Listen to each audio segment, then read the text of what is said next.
are watching and listening to the Satellite Trampoline 3 podcast with your hosts, Rich Clinton, Thom Tessandori, and Andy Macon.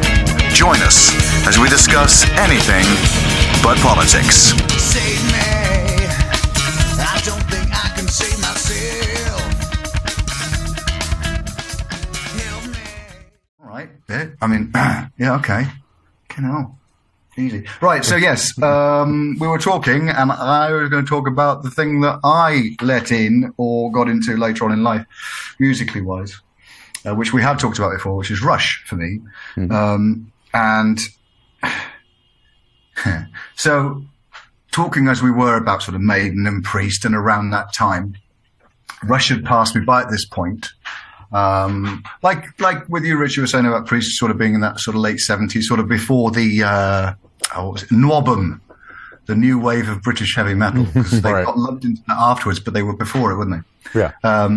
And I guess with Rush, you know, from 69 through the 70s, I didn't even know about it really. And then I was at a mate's house, Richard Carrington, if you're out there, tried to introduce me to 2112. And he put on the first side and went, this whole thing's just one thing. And it's like, ooh, you know. I'm like, okay, you know, young and impressionable. I'm listening, no problem. So, and then full helium. And off he goes. And I was like, nah, mate, it's not for me, this one. Sorry. I just don't really get it. Yeah. You know, and completely lost my credit with him, you know. And so I avoided Rush. And I started being in bands, and like drummers and bass players were really into Rush, you know. Yeah. Right. And I was like, I'm not into Rush. And it kind of knocked prog for me a bit, even though I didn't realize I'd already listened to prog and quite liked some bits, because my dad was into progressive music. But so I'm sort of blinkered to it now. No, I can't like Rush because that guy's on helium. I don't like his voice, and voices for me are the thing that gets me in, right? Yeah. And anyway, a few years later, well, this would be the 80s now. My cousin in the States lived in San Diego, and he used to copy all the radio shows on tape and send them to my dad. And one of the tapes he'd sent, and of course I was desperate for music, so I just pick all this stuff up, and he'd hear the adverts, you know, the American adverts for just weird shit, and you know, come down to this place and get this free, and it's or some car dealership and stuff, and it just sounded so amazing to me because it sounded like, oh god, it's like the A-Team, it's fantastic, you know. So that sort of early to mid 80s Americana, you know, that Strangest Things so desperately tried to sort of make real again. Yeah, well, a few misses, but the whole ethos is fairly there, right? Yeah. It was all that. And like my cousin would send over brochures. He'd send over brochures for Cherokee Jeeps and stuff. He'd just go, you know. And it was just, oh my gosh, it's amazing. And like the backgrounds and just the nature and everything. I loved it. So I would listen avidly to these tapes. And one of them had Time Stand Still on it. So look in, look out, look around, all that shit. I fucking loved that song. And I didn't connect Geddy with Helium Geddy, because Geddy had dropped by then. I don't know whether the second one had fallen or whatever, but suddenly Geddy was not singing quite so high. And his timbre and his tone was great, and I loved the song. And that whole dun dun dun dun dun dun dun dun, the whole bass line is like really driving. And then you get to Alex's solo. And it's mental, as usually, because it's Alex Lifeson. And incidentally, now he's like one of my favorite guitar players.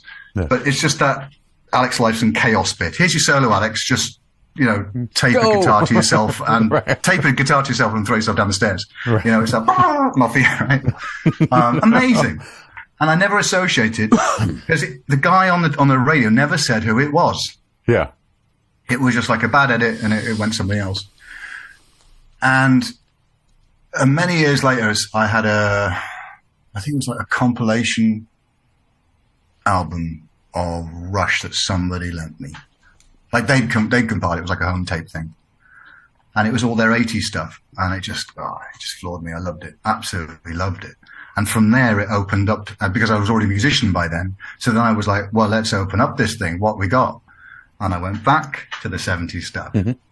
And suddenly it's, oh, mate, it's fantastic. And, Neil's drumming and and what they recorded in Wales. Get out of here. Yeah, they recorded down the road. Yeah. And then later on going and recording there myself in that studio. And being in the courtyard where they did the stereo effects for Hemispheres. Stereo effects. It's not really stereo effects. It's literally Alex Lifeson quite high. And I think a couple of Fender Twins and him wandering between the two mics, and just off their tits in a cow farm in Wales. Yeah. I just massively got into them. And like you said, Tom, earlier about deep diving into YouTube then and when that came about, and watching all the live vids and just the interviews and just the camaraderie of those three guys as well. Yeah. The love that they had for each other. It was fantastic to be a fan, even though they didn't sort of hit me back in the day. When I got into them, I really fell into them really big, or really bigly, I'd like to quote. Even down to, what's the last album? Clockwork Angels. Yeah. Mm-hmm. Oh my God. It's such a good album. Yeah. To leave on that. So many bands don't. They come out with stuff and it's, I'm a fan. I've been a fan for, 30 years. I mean, I stopped listening to them on the 8th album, of course, because the rest of it's just dreadful and, a weak imitation of everything else they've ever done. Mm. And also everybody likes now, and I don't know that. But we're all like that. But with Rush, they didn't stop making good stuff. No. They didn't become a generic advert of themselves. There's not many bands out there that you can say had such a lengthy career and never compromised, ever. Well, Shocking when you think about it. Well, I think part of it is, and they've spoken about this, is just they are a completely fan-driven band. There was no radio play. I mean, except for a couple of songs, there were no hits. Just the fact that they could, and they never really had to change their style because that's just what they do. And when they did decide to experiment with using the keyboards and subdivisions, all that's just great. Oh, yeah. It was still Rush. I mean, they're the most anti-rock stars. Yeah. I mean, without trying to be an anti-rock star, they're just, they don't, any interviews you've seen from back, in the 70s all the way to, now, they're just the same dudes. And I think, I just think they're an anomaly. I just don't see how that floats. How does that work? No, I don't think anybody can actually dissect it and say, these are the pieces that made this work. It was just right people, right time, moving through everything. Nothing affected them. Kind of, I hate to say it, but, this is a weird parallel, but it reminds me a little bit of Van Halen, the fact that, when Eddie just said, screw it, I'm tired of playing guitar, I'm going to play keyboards for a while. And then they just got more popular because it just opened up this whole new aspect of the same band. They were always a pop band. And then when David Lee Roth left and they brought in Sammy Hagar, all they did was just expanded upon the same thing. It's like, we're going to be even more poppy because we're bringing in this other brilliant singer who's a very accomplished songwriter. Guy was in Montrose, for God's sake. So, there's a little parallel to that, just the fact that it was the songs. I mean, it's like you had you could listen to Hemispheres and you could pick a couple of the songs off of it. There was always one or two songs that got on the radio, and I think it just kind of pulled everything up to the next level. It just kept pulling it up to the next level until you finally got to me, the catalyst with them as far as their popularity and everything else was Moving Pictures. I mean, that just seemed to... I mean, still to this day, if you ask a layman if they know anything about Rush, they're going to say Tom Sawyer. Yeah. Red Barchetta, maybe, Yeah, and the argument that was the sleeper song that almost never made it on the record, and it was the first one that came out. There's it was just this idea we were jamming on, and everybody can do the first side of Moving Pictures, kind of like like Andy was talking about 2112. It was like.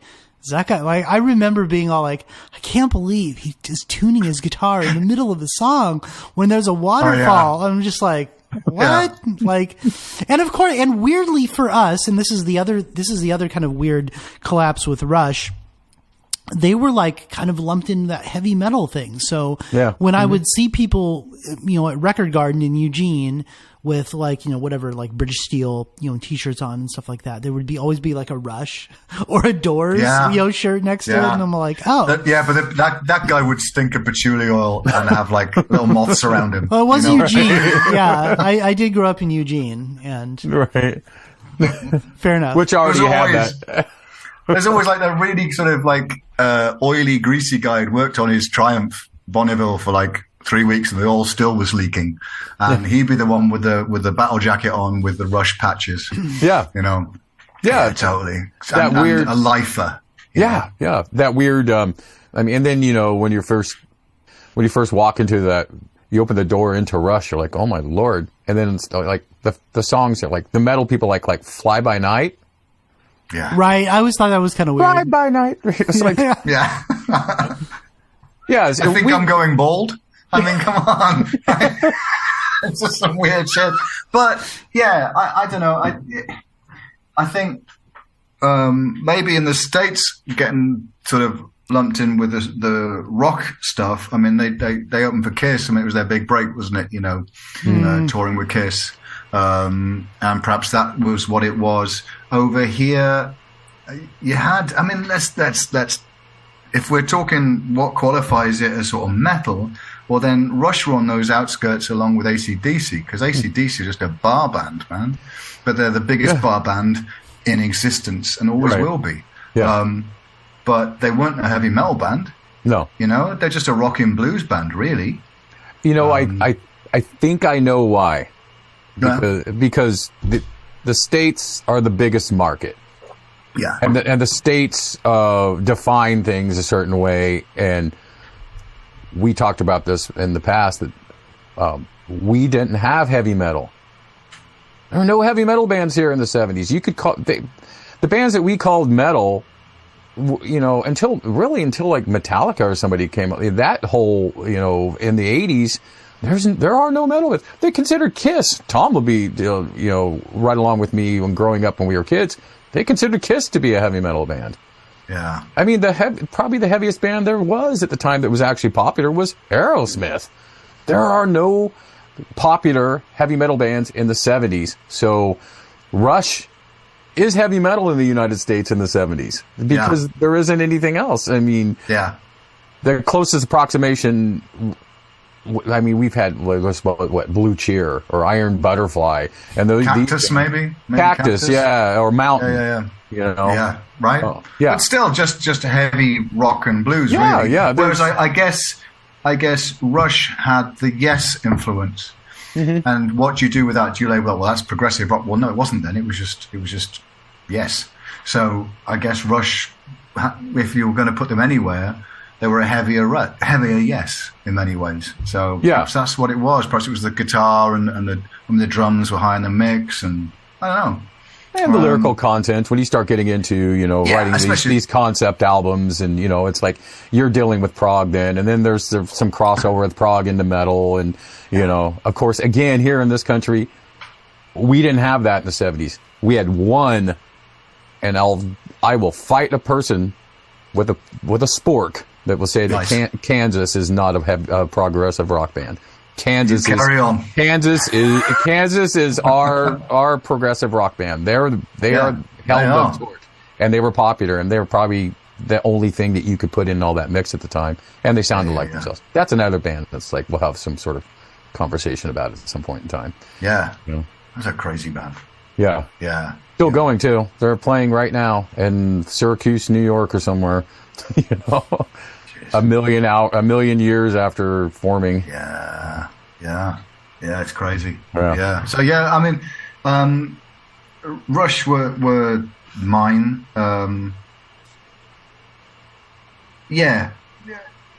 It's the gateway, isn't it? What's the gateway that gets you into a band? Is it a track? Is it something left field? It's like with me, it was Time Stand Still, and it's this poppy, anthemic 80s vibe to it as well, and yet well produced. All the vocals are fantastic, and that solo comes in, and it's just odd. And having a gateway song that sort of hits you and sort of that drags you into a catalogue of music. It's just fantastic. Yeah.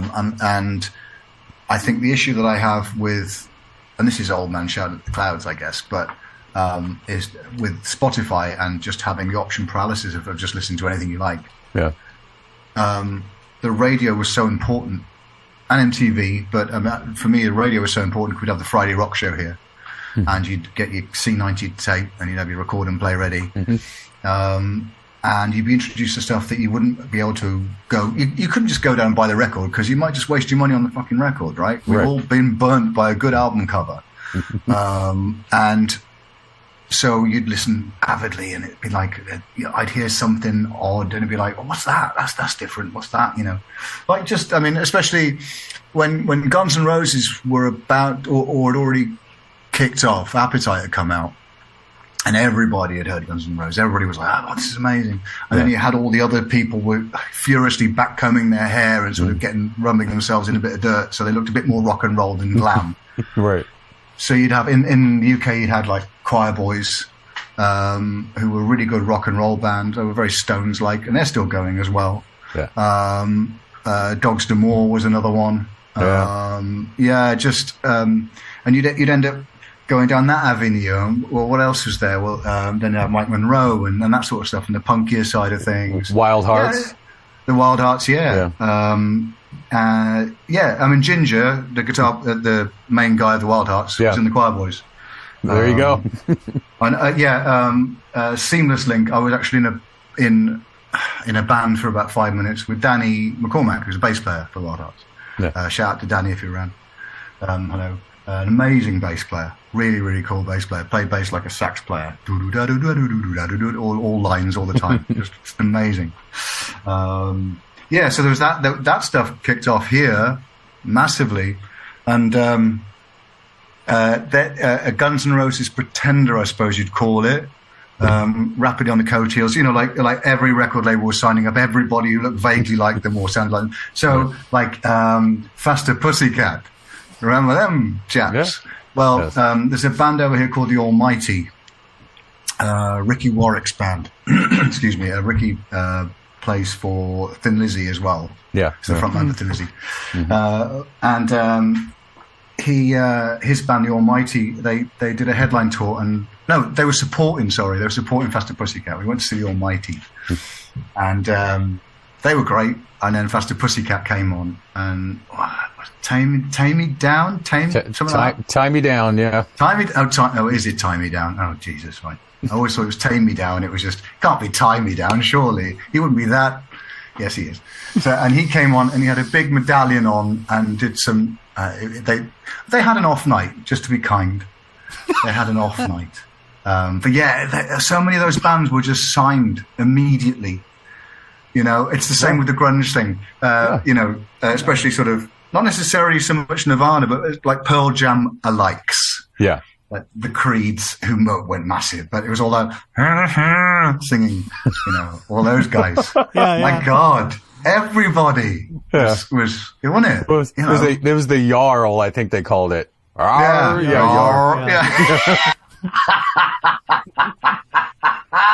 Yeah.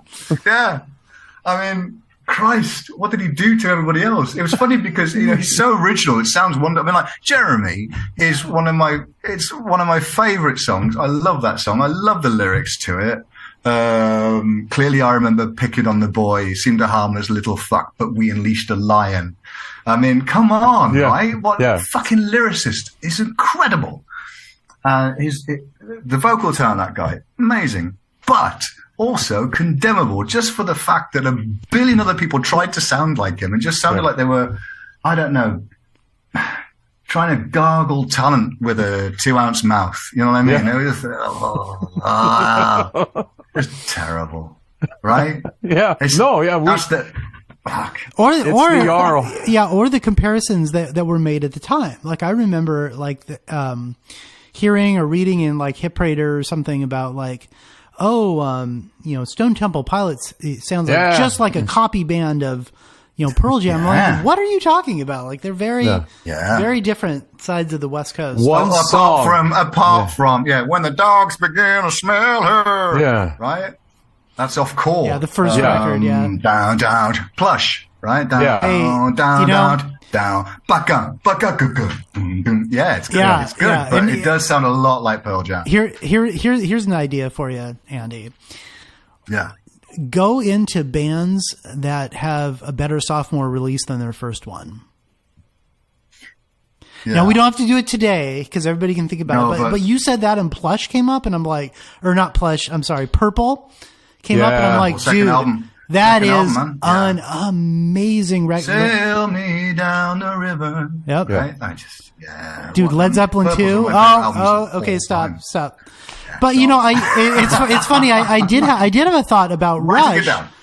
Good. Well, yeah. Well, I'll get this out. So I did have an idea about Rush, where you were talking about, it's been the same amount of guys for the same period and all this stuff, but the consistent thing is always reinvention of some sort or another. And we hear reinvention and we think radical, change, like we talked about, Peter Gabriel coming out painting himself blue or something, or Maynard, performing naked all the time or whatever, with a wig and a sundress. But if you haven't seen it, one of the best shows from like last year or whatever was when Geddy Lee went out and interviewed those bass players.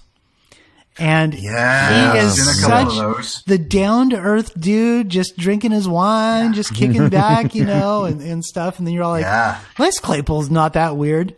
Hey, jump on this backhoe. No. You're like, what? Yeah. Yeah. So reinvention. Did you see the Did you see the drum auditions for Primus? You see any of those? Yeah, I saw some of them. Yeah, I haven't watched them. Fucking loved that. I just loved that. I mean, they got John Hofferman. Yeah. Such a good drummer. And so, right for them. Yeah, absolutely. But I've written down that first album or second album. First album or second album, and that's what we should call it. Yes. Right? I love it. You're absolutely right. Yeah. But yeah, that whole or fifth album. Yeah, right. Sometimes it takes... I was just going to say, sometimes it takes, 6 albums for somebody to figure it out, Well, you'd have development deals back in the day. Right. Which eventually you paid back, maybe. But at least you could eat and pay the rent and just concentrate on writing. Yeah. It's like the first album thing, just gently on it, just for a sec. It's that, you're supposed to spend all your life writing for that first album, and that second album is just the bits that were left, or I mean, not for me. I would argue that the first time I heard Killers after hearing the first Maiden album, I love Killers. I love the production on it. I love the songwriting on it, and a lot of those songs were left over. Yeah. And I adored it. I absolutely adored it. But I mustn't go into that. Going back to the Pearl Jam thing and the birth of all that nonsense afterwards, the secondhand stuff. Yeah, absolutely. With Stone Temple Pilots, they got a lot of shit for. I think they're very much a Zeppelin band. I really do. I love how they. The two brothers, the guitar player and the bass player writes so much stuff. The DeLeo brothers, yeah. Yeah, just incredible people. You know? And then Scott Weiland. Yeah. I mean, I thought he was such a knob for so long. And whilst also listening and singing along to the stuff when I'm driving in the car.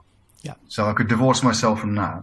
But listening to it and properly listening to it, just the vocal melodies, the stuff he would come up with, especially on their quieter tunes when he could be more reflective and have more space to be more melodic. If it was a fairly basic backing and he could go off a bit. Some of the note choices, man, just outrageously good vocalist. Just really fun. And also, still to this day, I saw a live video of them, I don't know, about 5 years before he passed, something like that. And they were just rocking. He was such a good frontman. And that's something. Oh, yeah. I mean, I always felt for the guy because the band initially, when they came out, being maligned, being thrown into everything else was their. Of course, they were a great band, and they found their way through everything. And then Scott with all his demons, and then Velvet Revolver, that stuff's Yeah. But the fact that he just of course, this is another conversation at some point in time too. Lane Staley, Chris Cornell, Scott Weiland, Mark Lanigan. They're all gone. Yeah. That's crazy. You know, that's crazy that it took such a huge hit out of that giant thing that happened in the 90s, you know, with grunge. And why is Eddie still here? No.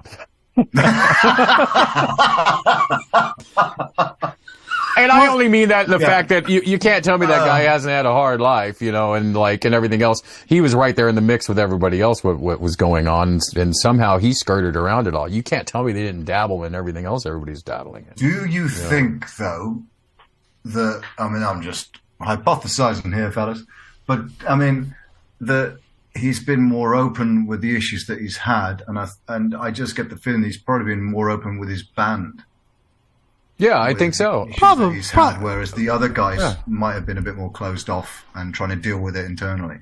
Yeah. Well, and then I think that, you know, quite possibly they're just a little bit of a more stable group of guys, you know, and they had their supports. They could just lean on each other if somebody was kind of falling off the rails.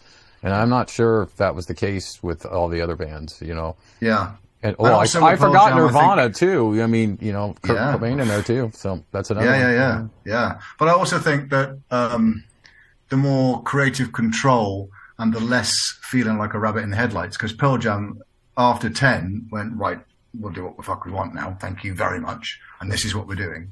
And sort of fought their own corner. If you've got everybody on board doing that, then it's you against the world, isn't it? Not necessarily you're on your own against the world. And especially if like Cobain, where he was writing the music, he was writing the lyrics.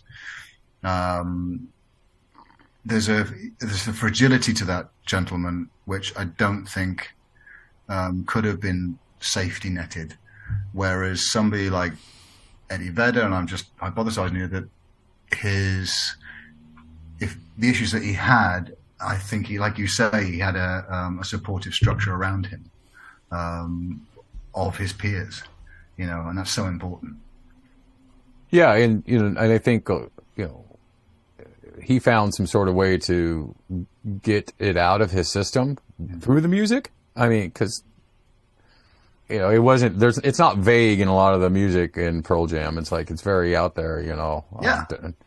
Daughter and everything else. It's like, you know. So there's something there. I mean, we all know it's like how important it is, music in our lives, and how important it is to continue to be able to write and record and play and create, because that, if you don't get it out of you, it has no place to go. It's not like it leaves. It just sits there and it festers, you know, you know, it's got to come out. If it doesn't, it drives me into a ditch. I know that if I don't get to do it, you know. Yeah. Tom is right there with me. He's my backpack going into the ditch. Yeah, man. Yeah, it's like I tend to write stories with lyrics these days. If I did go personal, one of the 9 Miles Down album, a lot of that was about me and my wife, just because my greatest success story, and the issues that we went through, I went through that lyrically, and sometimes I do. But if I do these days, then it'll come out in a story base, and it'll come out. I prefer like this sort of Phil Lynott way of telling a story, and then you can chuck your personal stuff in there if you want to, but it's open to interpretation. Then that thing I sent you guys today, that's about a woman who's being abused by her other half. Except he's no longer around and she's still being abused by him just mentally. Yeah. That's all it is. But it's you know, just having a story and being able to get your teeth into that. I sometimes find that you can be more reflective by being more openly accessible, if you like, with a lyric. 100%. I mean, and I feel you have to, as a human being, at least as somebody that's evolving,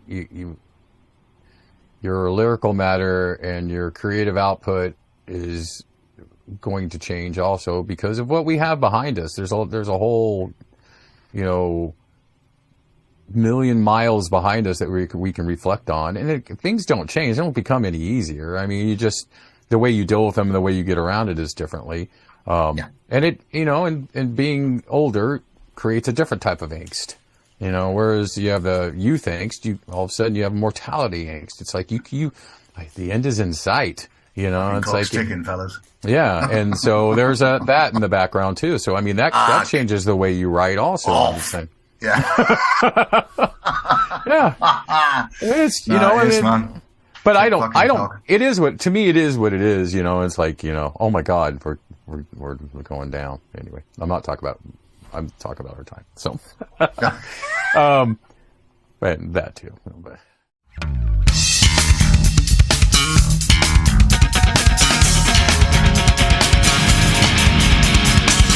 You have been watching and listening to the Satellite Trampoline 3 podcast.